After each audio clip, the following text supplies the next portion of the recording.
Hello everybody and welcome back to the Fortress of Solitude. Today we're going to be talking about Justice League Unlimited issue 19, written by Mark Waid, with art by Dan Mora, colors by Tamara Bonvillain, and letters by Ariana Mayher. The public learn of the villains helping the Justice League this issue, and they are not happy about it, as in Gotham, Gordon screams at Batman, demanding to know what the hell he was thinking about implementing the Justice League villain amnesty program, especially now with someone like Vandal Savage as their police commissioner, since he could use that against the heroes and the people of Gotham. Waid implementing stuff that Fraction is running with over in his Batman ongoing is really cool. Waid does a very good job of making sure everything sits well within the continuity with what other writers are doing at that any given moment. He's great at making sure, there is at least a reference or some sort of thing pointing to the continuity that the other writer is going through. And I imagine that's because he's, the law guy at DC. He wrote the DCU history books. And I imagine he's, friends with all these guys, so he knows what they're all doing and what they're up to at any given moment, so probably makes it a lot easier. Batman insists that Lex deliberately leaked this news without any of the context around it, but the League has promised to clarify things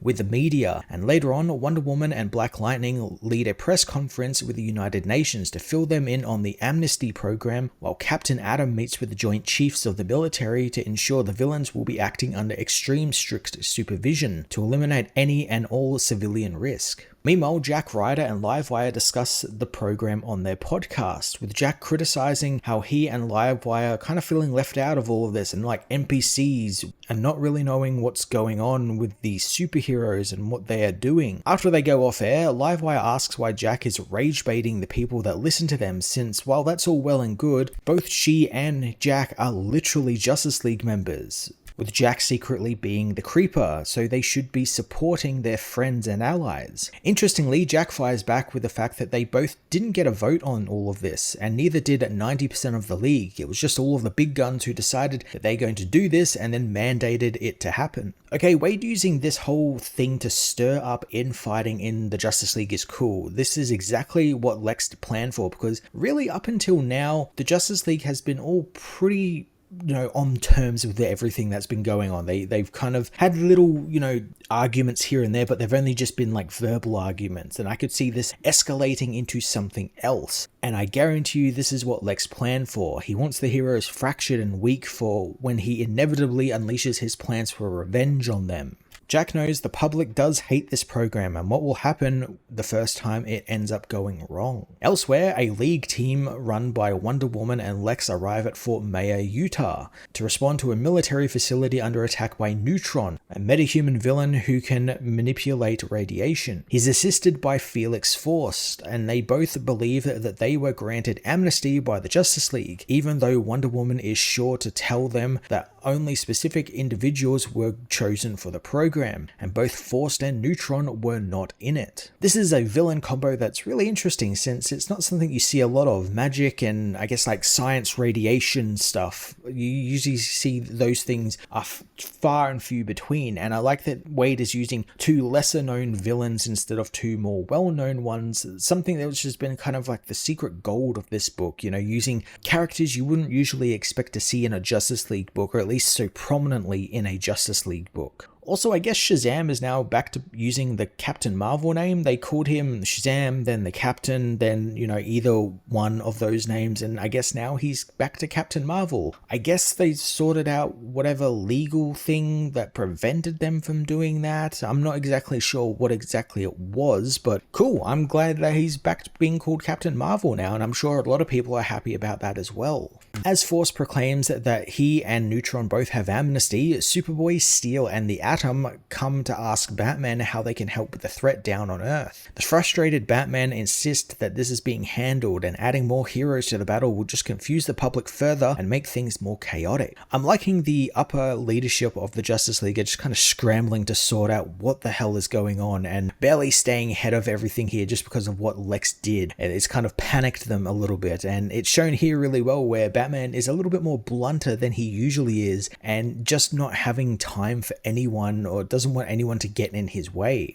Being given the cold shoulder by Batman, Superboy decides to ask Steel if Mr. Terrific is on board with this, but Natasha knows that he is off-world. Meanwhile in space, Mr. Terrific's team continues their journey to Oa, where they plan to deposit the Power Orb, the device that contains a fraction of the power of every single Justice Leaguer for safekeeping. This story I was sure was actually going to spin off into another book, like the Green Lantern Corps book or the Green Lantern book itself, but I guess Wade has something planned for all these guys, and when you think about it, it kind of makes sense. Wade has written a lot of Metamorpho and a lot of Mr. Terrific across this book and World's Finest, so keeping those guys around and, guiding their story forward makes a lot of sense. The book has jettisoned a lot of those other plots since it started this post-DCKO storyline, so it's got some space to work with. It's not feeling as overstuffed as it was just a few issues ago. Despite being told to leave the orb alone, Guy continues inspecting the power bank and insisting that he has it under control. We do get some info on the orb, learning that the superpowers of the heroes who have naturally occurring super abilities were asked to put their powers in the orb, so beings like Hawkgirl would not have contributed to it, and it's being used as a backup in case any of the heroes lose their powers again like they did during Absolute Power. Suddenly, the Javelin is hit by another ship that just suddenly drops out of hyperspace right on top of them. The team cite how the ship appears to have been in some type of battle, since it's heavily damaged, but Guy wants to go after the orb, which when the ship struck the Javelin was sucked out of the window that was breached by the collision. Mr. Terrific tells him to go and save the ship that hit them though, as he and the rest of the team go after the orb. And as Guy saves the ship that hit them, the orb impacts on the planet below, causing a huge explosion. The orb cracks open and the local animals are all imbued with the powers hidden within the orb, leading to a series of rampaging, superpowered alien dinosaurs. I was just waiting for this to happen. It was definitely going to happen this way. The orb was going to crack open and someone was going to get powers. It's exactly how I knew it was going to go. I did expect it that though happen on an alien world where maybe like a populace, like a city gets alien superpowers, and like this little team have to sort of teach them how to use them or like try and get them back or something, and maybe some are left with powers and they become like alien Justice League or some new cool looking heroes or something.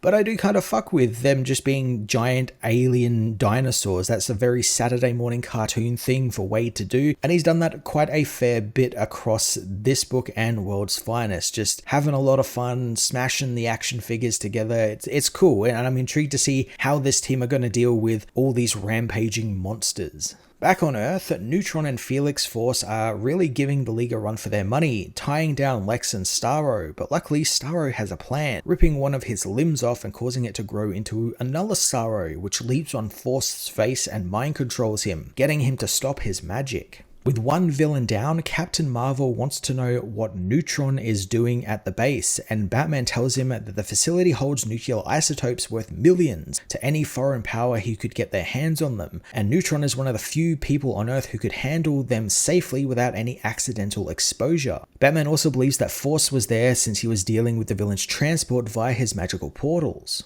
See, this is why I love Wade. Not only did he pair these two villains together because it's an interesting, lesser used matchup, but because he's actually put some thought into why these two would be teaming up, and it makes sense. It's such a cool idea. Wonder Woman and Captain Marvel come for Neutron, attacking him together, and as the battle rages on, Lex tells the injured Flash that he'll deal with the local reporters, telling the listening Batman to relax since he has loads of experience with pushy reporters, and besides, he's going to do some damage control. Lex confronts the reporters, who are actually played by Mark Waid and Dan Mora themselves, as Neutron tells Wonder Woman that the Saraki government promised him a cure to his illness and they are ruining everything by stopping him from taking the isotopes. Lex tells the news that the League have no intention of pardoning villains like Force and Neutron, who falsely claim amnesty when they were never actually granted it. Batman demands that Lex move away from the reporters, but he turns off his communicator as he wants to offer the reporters a bit of a proof of concept to this program working. Nearby, Dr. Polaris engages Neutron, keeping the villain on his toes as Lex explains that Polaris suffers from DID, or dissociative identity disorder, and whenever he uses his magnetic energy powers, it builds up in his system and it causes a shift in his personality. Lex knows that Dr. Polaris's powers, however, can completely nullify Neutron's powers, which he does, allowing Flash to swoop in and deliver the knockout blow to Neutron.